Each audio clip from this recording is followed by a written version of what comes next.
Les semaines se suivent et se ressemblent. Ainsi, pour la deuxième semaine consécutive, l'USAM Nimegard était opposé à Istres.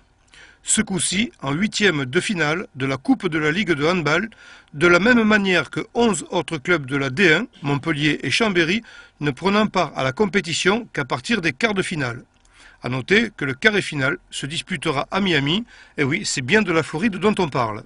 Le score flatteur de 31-24 obtenu le week-end précédent relevait d'un comportement exemplaire des USAMistes.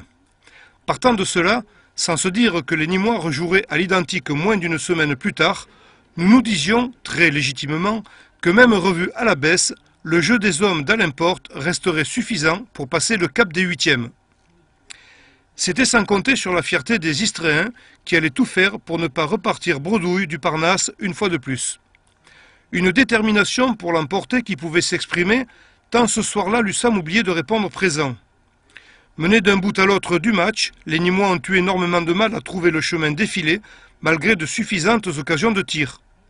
Sur la ligne arrière, même difficulté à stopper les offensives des hommes de Christophe Mazel.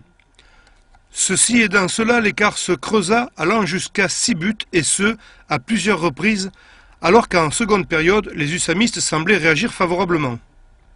Aussi, rien à dire sur le 8-13 affiché au tableau de marque à la mi-temps.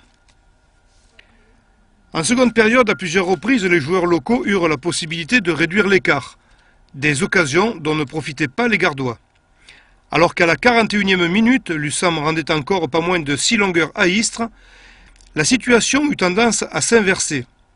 Cette réaction tardive ne suffisait pas, d'autant que les Istréens n'auraient pas mérité de perdre une rencontre qu'ils avaient maîtrisée de bout en bout. Au-delà de l'élimination de la Coupe de la Ligue, cette première défaite à la maison ne devrait pas manquer d'alimenter la réflexion. Et oui, les semaines se suivent, mais hélas finalement ne se ressemblent pas forcément.